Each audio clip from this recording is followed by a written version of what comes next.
of Spain, Trinidad. Please help me welcome Mr. Lovelace.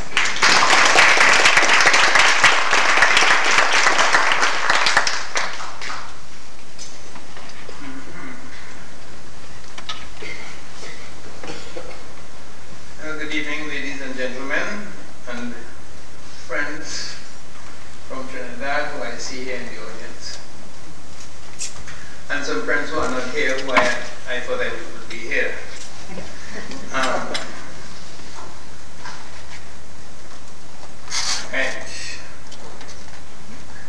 I hardly present a written speech, but I'm doing so this evening.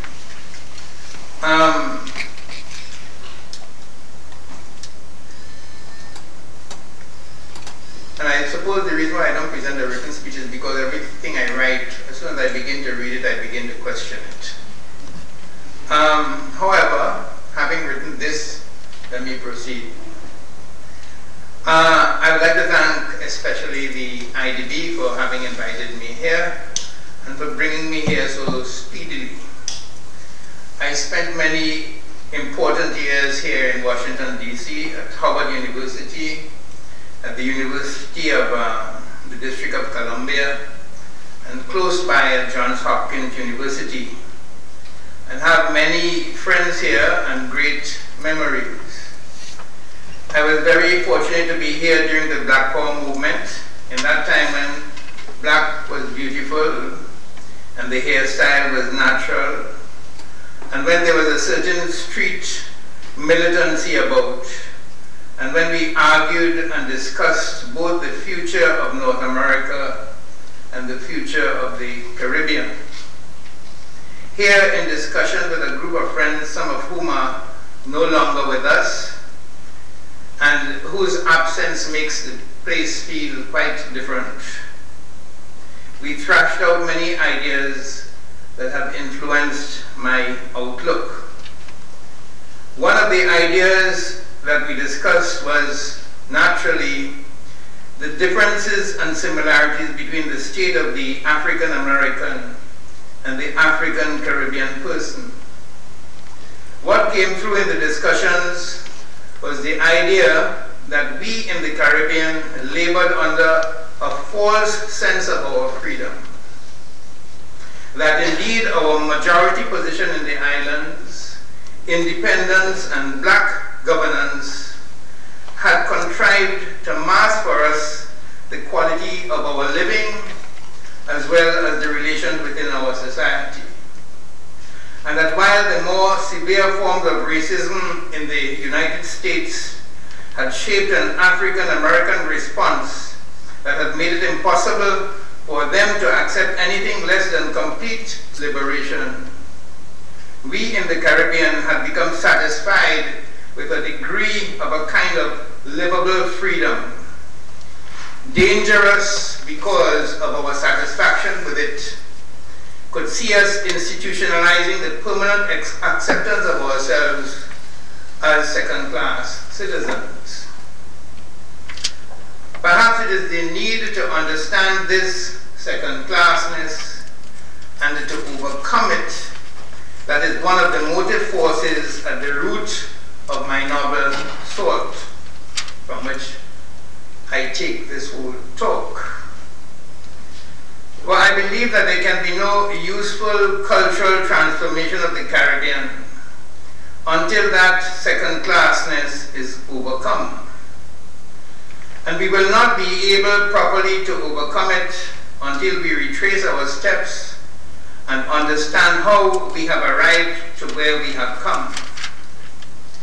Making this journey in my novel Salt has brought me closer to an appreciation of the need for reparation, both as an instrument to free Africans and as the means by which the disparate groups that make up Caribbean society might be able to face each other, approach their belonging to the region, and welcome each other to a new beginning.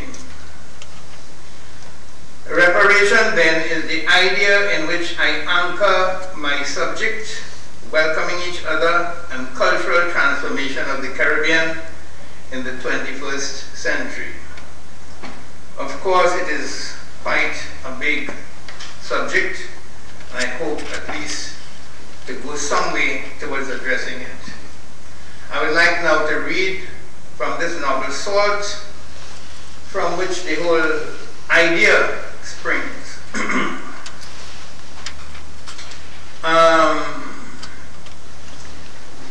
And this is by Bango, who is an ordinary person who is speaking to his nephew. Watch the landscape of this island, he began, with the self-assured conviction that my mother couldn't stand in him. And you know that they could have never hold people here surrendered to unfreedom. The sky, the sea, every green leaf and tangle of vines sing freedom. Birds frisk and flitter and whistle and sing. Just so a yardcock will draw up his chest and crow. Things have their own mind. The rain decides when it's going to fall. Sometimes in the middle of the day, the sky clear, you hear a rushing, swooping sound, and whoops, it fall down. Other times it set up whole day, and when you're sure that now yes, it's going to fall, it just clear away. It had no brooding, inscrutable wilderness here. There was no wild and passionate uproar to make people feel there is beast, to stir this great evil wickedness in their blood to make them want to go out and murder people. Maybe that madness seized Columbus and the first set of conquerors when they land here and wanted the Carib people to believe that they was gods. But afterwards, after they settle in the island and decide that yes, it's here we're going to live now, they begin to discover how hard it was to be gods. The heat, the diseases, the weight of armor they had to carry in the hot sun, the imperial poses they had to strike, the powdered wigs to wear, the churches to build, the heathen to baptize, the illiterates to educate, the animals to tame, the numerous species of plants to name, history to write, flags to plant, parades to make, the militia to assemble, letters to write home. And all around them this rousing greenness bursting in the wet season, and another quieter shade perspiring in the dry. On top of that, they had to put up with noise from black people. Whole night, black people have the drums going as they dance in the bush. All those dances, all those lascivious bodies leaping and bending down. They couldn't see them in the dark among the shadows and trees, but they could hear. They had to listen to them dance the bambula, bambula, the Kwelbe, the Manding, the Juba, the Igbo, the Pike, the Halikor, the Kromanti, the Congo, the Chiffon, the Banda, the Penko, the Cherok, the Calendar, the Bongo. It was hard for white people. It had days they wanted to just sit down under a breadfruit tree and cool off. To reach up and pick a ripe mango off a tree and eat it. It had times they just wanted to jump into the sea and take a sea bath. To romp with a girl on a bed of dead leaves underneath the umbrella of cocoa trees. They tried, but they had it very hard. They walk a little distance, then they had to stop. Perspiration soaking them, sticking the clothes to their bodies. It was so hot. They had to get these big roomy cock hats to wear to keep their brains cool. They had to get people to fan them, people to carry their swords, people to carry cushions for them to sit down on. They had to get people to beat people for them, people to dish out lashes, 75, 35, 85. But what else to do? People had to get licks to keep them in line. How else they could have carried on the work, feeding all those people, giving them rations, putting clothes on their back. And it was hard, it was very hard to mold the Negro character, to stamp out his savage tendencies. They tried to make provisions for allowing him innocent amusement after Mass and until evening prayers, to see that he didn't cohabit without benefit of matrimony, to lay out the work for him to do, to pass around later to see that he do it. No, really they try. They reduced the number of lashes to 25. They tried in administering the floggings to make sure not to cause the effusion of blood or contusion. But what else to do? There was no natural subservience here. Nobody didn't bow down to nobody just so. To get a man to follow your instructions, you had to pen him and beat him and cut off his ears or his foot when he ran away. You had was to take away his woman from him and his child, and still that fellow stand up and oppose you. But these fellows here, these fellows was the most lawless and rebellious set of fellows they had in the Caribbean.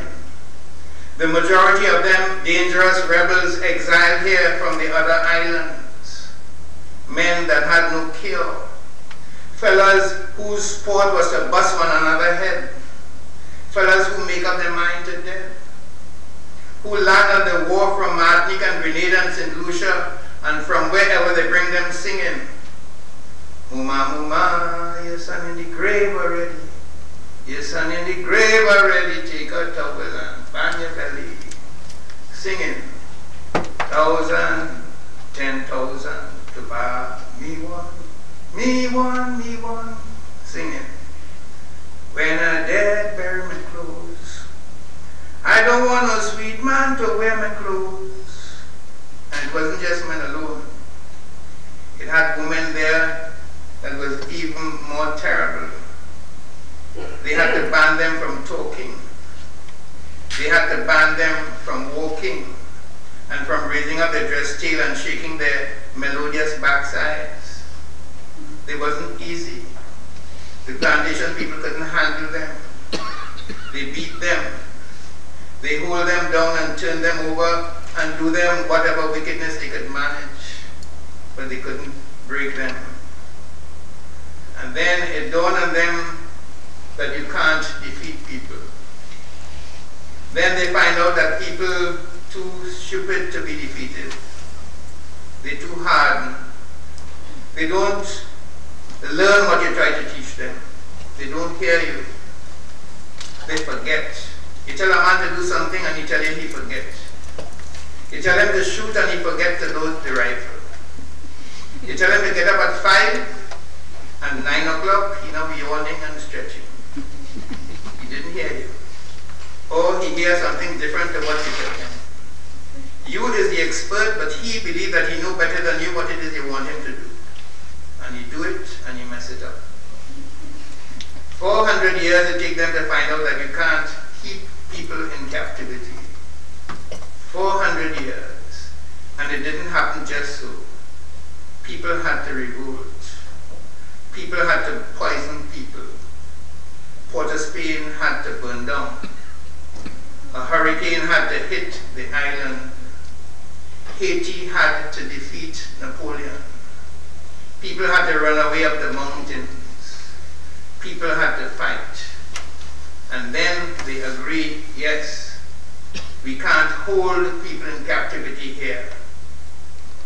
But now they had another problem. It was not how to keep people in captivity. It was how to set people at liberty. And I think that that is the question that is before us. How to set people at liberty.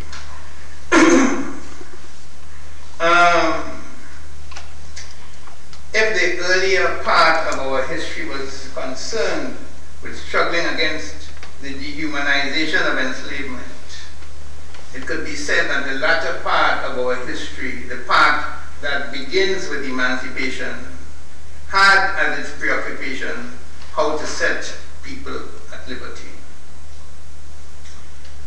I should let you know that this novel is set in Trinidad, and I am also from Trinidad and Tobago. We must not forget Tobago.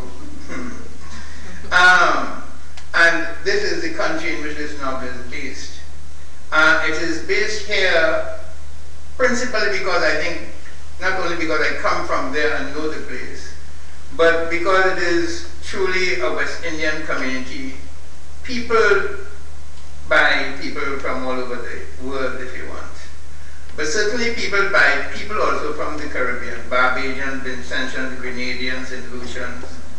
And its early history involved being peopled by people from Martinique and the French islands. It is one of the last countries to be settled by the British, if you want. Rich in natural resources, creative, having produced the steel band and calypso, of which we are very proud, and many artists. In it, it maintains in its presence a sense of African institutions, Shangu, Orisha, Shouters, alongside Indian religious forms and expressions.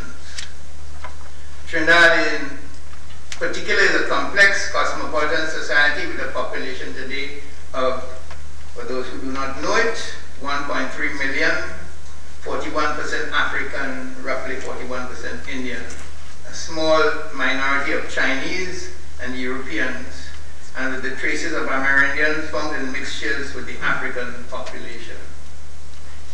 Europeans, of course, came as conquerors, administrators, planters. The Africans were brought enslaved, and the Indians came as indentured workers for the sugar plantations, when after emancipation, the Europeans thought it cheaper and overall more useful to import Indians rather than be confronted with the challenges of liberated Africans. In some sense, having used the Africans, they discarded them without making any compensation and turned their attention to the Indians, who were important now because they provided the labor for their sugar industry. This situation, of course, set up tensions from the very beginning between Africans, who by their struggles against enslavement had borne the brunt of colonial approbation, and the Indians who were seen by them as reaping the benefits they had worked for. Beneath the surface then, and there is a lot on the surface that is beautiful, there is resentment, competition, victimhood, shame, guilt. Despite our great possibilities and the contributions made by all within the framework of the situation they have had to address, these tensions consume our energies, place each group on the defensive, and increasingly limit the quality of the creative address we might make to our future. It is against this background that we need to find a way to welcome each other into a new world of new, liberating, creative relationships. When we look at the New World, and certainly at the Caribbean, we discover that Europeans, the principal beneficiaries of African enslavement, do not have the moral authority to make the welcome. The Indians, as more recent arrivals to the Caribbean, are not themselves secure enough within the landscape to do it. The Africans might be the ones best placed to do it, since they, more than any other group, have been the ones who, by making liberation the central theme of their existence, have laid the foundation in terms of language, gesture, to name just a few, for a new society. The members of this group have been so obviously disadvantaged by the old society that they require a new society. Sometimes I use the word they and sometimes I use the word we. It's very difficult for me, well, you understand. But the African struggle for a new world is itself a very complex thing. And while they have done much to place our requiring of a new world squarely on the table, They have not so far managed to equip themselves with the means to liberate themselves and so genuinely make others welcome. One of the reasons for this is what I alluded to earlier: emancipation, self-government, independence never delivered to them their liberation. And while these have been important landmarks in our struggle for personhood, they have never produced what the propaganda surrounding them seemed to promise. Indeed, what they encouraged was a false sense of liberation. For me, our acceptance of, and I put this in quotations, emancipation as an event that fully emancipated Africans is the foundation stone of the betrayal of Africans and the society's hopes after enslavement. It was the event that demonstrated the hesitations, the fears the colonizers had about truly making African liberation possible and encouraging a new world. Announced in 1834, emancipation required that Africans who had been enslaved continue to work 6 years more before being fully free. It eventually was granted in 1838 when action by Africans in the Caribbean caused the British to cut short the timetable they had decided upon. The emancipation itself produced no new vision of relations, no new way for the economic system to be run. It maintained the same plantation system.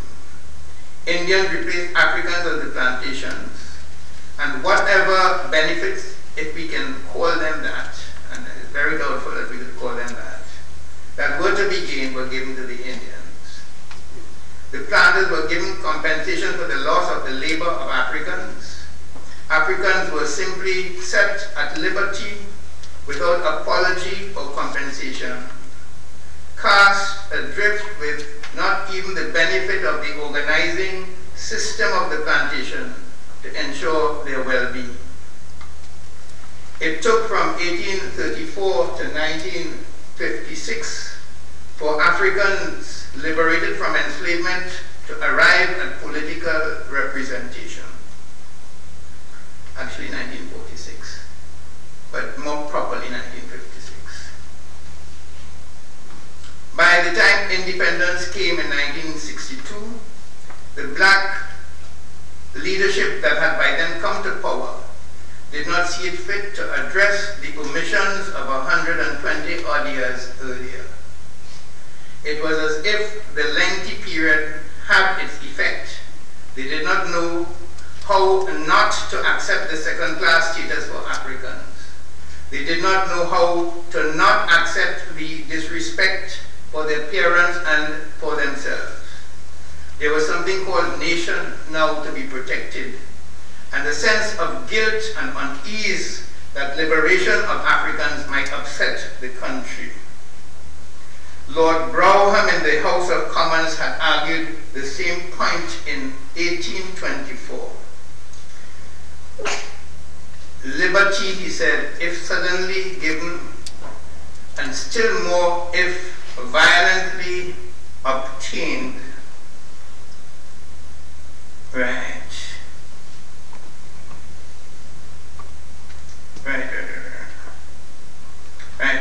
It is because of them, the bulk, it is for the sake of the blacks themselves as subsidiary to their own improvement that the present state of things must for the time being be maintained. It is because to them, the bulk of our fellow subjects in the colonies, liberty, if suddenly given, and still more if violently obtained by men yet unprepared to receive it, would be a curse and not a blessing. That emancipation must be the work of time. And it would seem to me that the question of time, has occurred then and continued to occur. I don't know when we will be with that.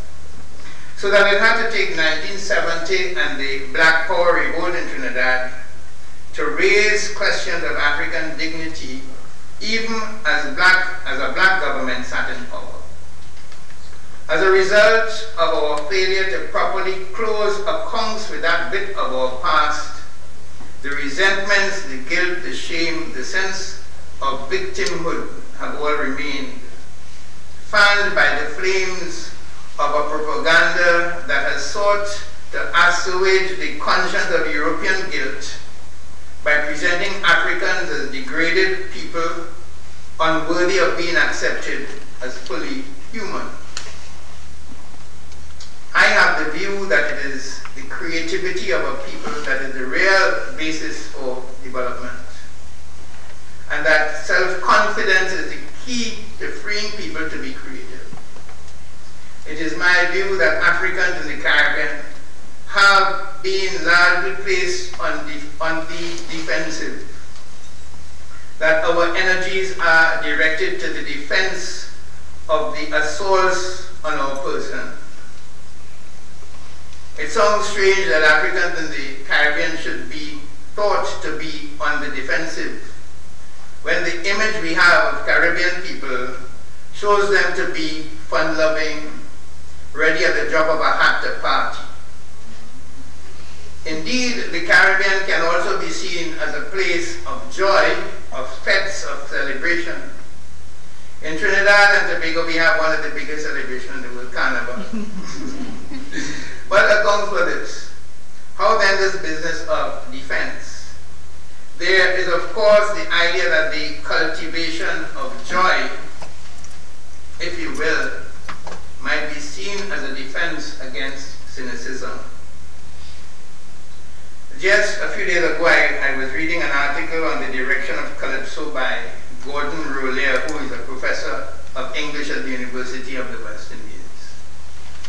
And he wrote, so he was writing about Calypso. So the contemporary Calypso describes two contradictory impulses. The first is parochial, inner-directed, quite often defensively aggressive, in which the citizens of a small post-colonial nation reassure themselves that they are creators by celebrating what they have created, and by claiming themselves and the works of their hands and minds jealously and zealously in the face of an appropriating world that at times includes rival Caribbean states, many of which have their own carnivals and their own competing calypso or soca music. I'm still quoting. The second impulse is externally oriented and involves the calypso's ongoing encounter with an external market that imposes its own terms, standards, and conditions of access. The conflict between the parochial and the international orientations of cultural production is intense, confused, but inevitable. And this is the line I want you to hear. Sometimes the same singer can, in the same disc, project contradictory signals as to the direction in which she believes the music should be taken. End of quote. This duality has been institutionalized in our calypso. And so much so that in the calypso monarch competition, a calypsonian is expected to sing two types of songs for the competition. One is a party song, which makes us dance and have a good time. And the other is called social commentary, in which the calypsonian is expected to give some thought-provoking analysis of our lives. In this type of calypso, singers sing about inequality, the state of the world, political problems, etc. Indeed, this conventional requirement has at times prompted some serious calypsonians to question the convention. One calypsonian, Black Stalin, now known as the Black Man, sang a song in which one of his fans in the song, one of his fans is asking him for a party song. And he really wanted to sing this party song. This party song was about Dorothy, how he met Dorothy in the party and how they went fetching and so on. He wanted to sing, but the social conditions that were present so demanded his attention that he couldn't sing that song. And he would sing it later when the conditions were alleviated. While there was injustice and hunger and oppression, he couldn't sing the party song. I think in Trinidad and Tobago we sing the party song in the face of all these problems. It seems to me that this duality, as it were, is set in our psyche. This idea of celebrating our possibilities and in the next breath singing about our difficulties describes the psychological flexibility of surely the Trinidadian and perhaps the Caribbean person. And the sense of joy when it exists must not be seen as trivial, nor be understood to be totally descriptive of the whole person, nor must the very serious concerns when they are mounted be seen as out of character and therefore to be dismissed. Perhaps it is the expression of this duality that has confused our African American brethren and given solace to those who want to believe that we have surrendered ourselves to accepting a second-class condition. In a sense, our experience has taught us the impossibility of choosing between the celebrating of ourselves and the simultaneous demanding of better conditions. This is something we need to more formally understand about ourselves. I have been talking here about the African Caribbean person because I believe their liberation is the key to the positive cultural transformation of the region. This ought not to surprise anybody, since it is African enslavement that was at the center of the creation of the Caribbean that we know today. What I want to show, tried to show, is that enslavement has never been properly addressed. Liberation has not been properly addressed. And this has prevented the various groups from going too far beyond the themes which preoccupied them when they first arrived in the New World. The African central concern is still the fight against enslavement. The Indian is still possession, with overcoming the poverty he arrived in. And the European is still embattled building fortresses for his protection, still preoccupied with his vulnerability. I am convinced that none of these groups want to remain in these positions. Each group wishes to go beyond the themes that preoccupied it when it arrived in the New World.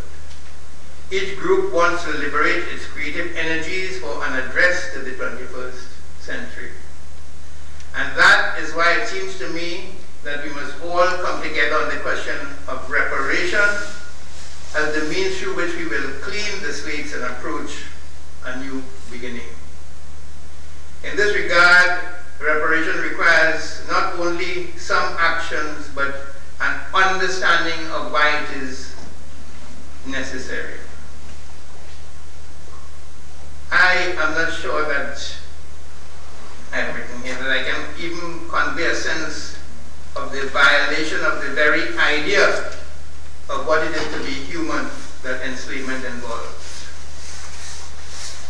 I am not sure I can convey a sense of the African's sense of a loss of home. I'm quoting here from this novel. He had no idea of the sky in that place, of the land, of the road, of the shape, of the leaves, of the smell of the earth, of his people in that setting of home. He had no idea of their dances, of their songs, of the language. He had no idea of the loss he had lost. I don't know if I can convey why it is necessary for humans, women and men, each one of us, to not accept for ourselves anything less than full personhood. While we will not be and ought not to be satisfied with less. I'm going to read again a little bit from this book in which Bamboo perhaps describes this thing.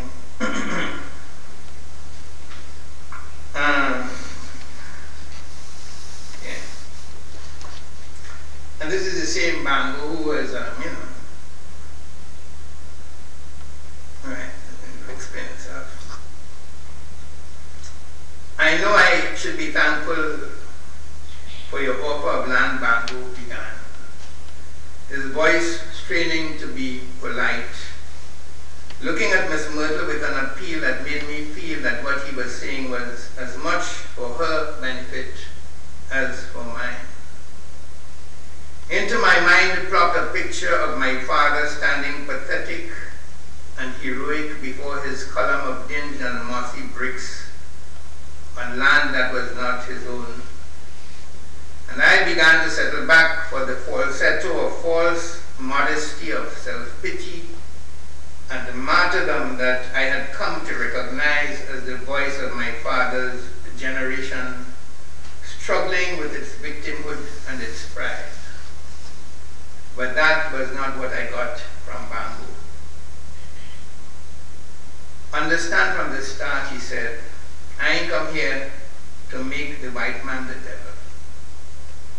I'm not here to make him into another creature inhabiting another world outside the human order. I grant him no license to pursue wickedness and brutality. I come to call him to account as a brother, to ask him to take responsibility for his humanness, just as I have to take responsibility for mine. And if you think it is easy for either one of us, then you're making an error. This business of being human is tougher than being the devil or being God, for that matter. And it doesn't matter whether in the role of brutalized or brutalizer. And he goes on. How are you going to live in liberty with a people whose bondage you make the basis of your land settlement policy? When the scramble for land is the scramble to hold people enslaved, when the law, your law, require that for every 40 acres a white man have, he have to have at least one man in bondage. And for every man bondaged, a free colored was entitled to 50 acres of land. How are you going to free a people who you root up from their homeland and force against their will to give their labor for 300 years to you? These were the questions why people in this island had to answer. There was never any magic about what they had to do. People know it already. In every part of the world from time begin, people have always done each other wrong. Not because one fella is so much more wicked than the next, but because to be stupid is the principal part of what it is to be human. And unless we want to doom ourselves to remain forever locked into the terrors of the era of our stupidity, we try to repair the wrong by making reparation. So many cows, so much land. So you could face again yourself and restore for yourself and the one you injure the sense of what it is to be human. And so it is in that sense that I see, reparation. But it is not only the white man that bears responsibility. In fact, the white man alone never bore responsibility. The leadership in the Caribbean today is black.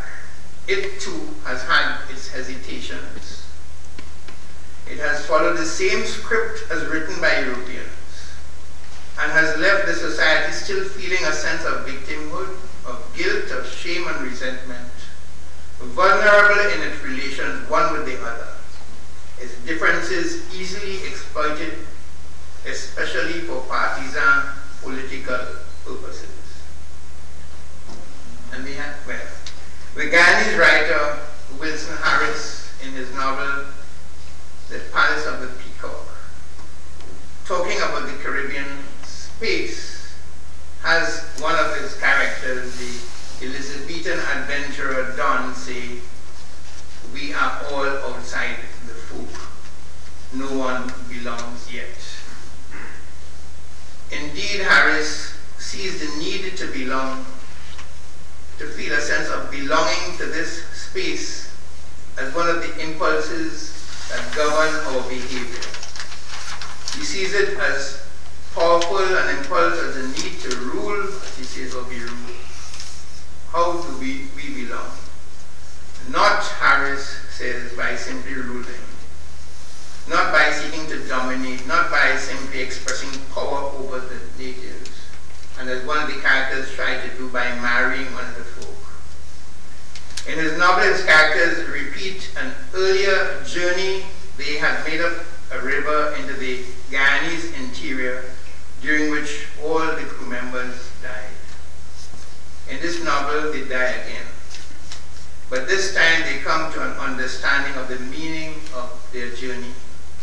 They come to understand the meaning of death and the meaning of fear, and that there is nothing to fear. And at the end of the novel, the narrator, observing his own death because he's fallen off a cliff and he's lying shattered on the ground, says he had come home at last to the folk. I don't have that exact quotation. No, but he said at the end, now at last we held in our hands what we had been forever seeking and what we had eternally possessed. They understood that we are all heirs to the new world. And to claim it, though, we have to come to it with the humility of the folk. It is in the spirit of this humility that I propose reparations as the means through which we might begin to clear the ground to welcome each other into this space. Who must take responsibility, I want to suggest, is not white people or black people, but the state. The state has the power, and power must affirm what it is to be human. Power must uphold what it is to be human. In looking at the means by which we will be able to make the others welcome, we needed to be guided by the idea that power must uphold and protect and affirm what it is to be human. Our humanity is not negotiable. We cannot apologize for pursuing full restoration of personhood. We need to see it as a human duty, this struggle. We need to approach this matter not as victims, but as persons. It is terrible, the impositions on us, but we need to draw attention to our role of maintaining and upholding human dignity. For while the conditions that we've had to struggle against have been terrible, consider what if we had accepted them.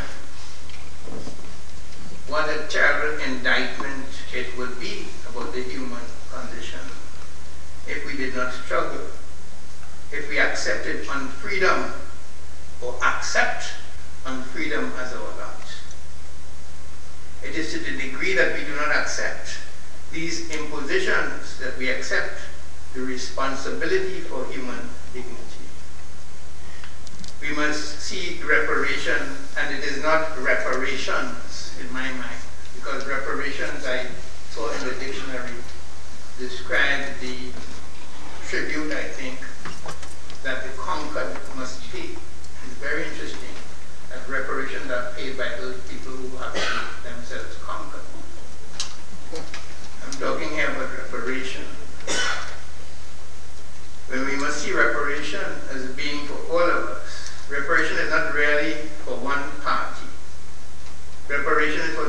nature of the relationship. It is the means by which we begin again that we make up until the next time, because human stupidity will not end time. In the Bible, Peter, I think it was, who said, Lord, my brother has offended me and I have forgiven him 7 times. What to do? How many times shall he offend me and I forgive him? And Jesus answered, I say unto you 70 times 7. What that suggests is that in our relationships that we can expect endless wrongs to be done. And we shall expect that we also will do wrong countless times. This is also what it means to be human. But being human also means saying you're sorry and doing what it takes to restore the status of the relationship you have violated. Ghettos, criminal activity, drug pushing, unwed mothers, low IQ, etc.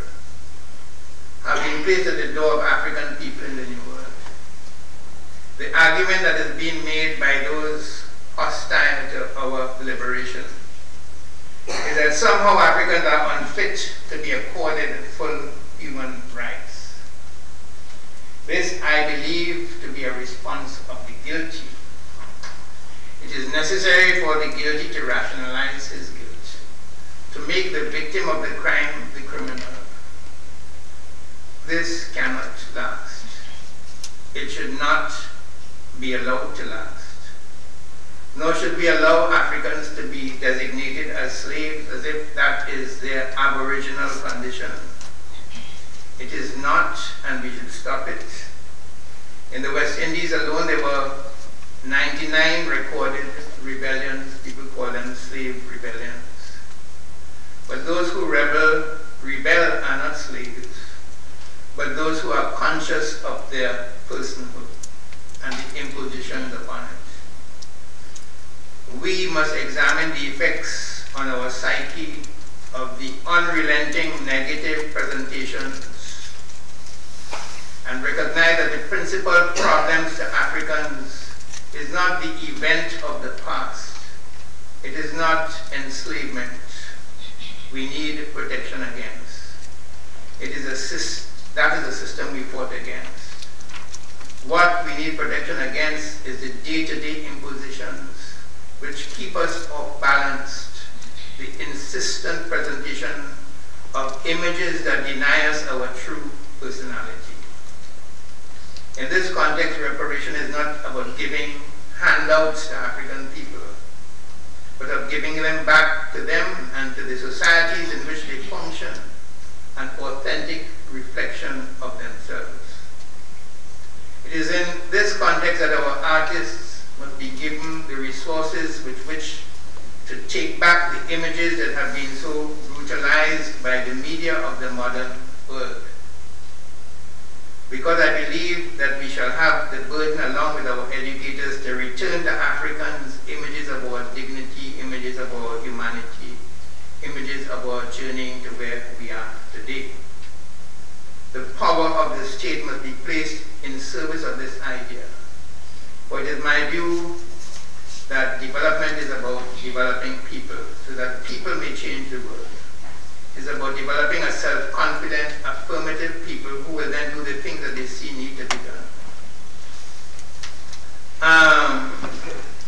I should say in ending that I speak as an artist, a writer, a novelist, someone whose power and duty is simply with compassion and firmness to call us to account as humans, and with tenacity to insist that we honor the idea of what it is to be human. To let us know how courageous we are and how generous and how horrid and how heroic and how stupid. To help us begin to repair the faith we break with each other so that we may face each other again. In a concrete way, I think I have a few suggestions which really one would need to re-examine. I think that the discussion on reparation itself is important to the society. The erecting of monuments to those power must be responsible for what it is to be human. The need to take back and to be given back our self-image. The everlasting insistence on our dignity as human beings. The enslavement of Africans has been an event that has robbed us of much time of the rewards of our work, but it is not the end of the day. People have bounced back from worse situations all the time. Ultimately, reparation is a matter for the society to help it to face itself and its errors, to give it pause to contemplate again what it means to be human, and to welcome each other as human beings into the short life we have in a small region and a smaller and smaller world.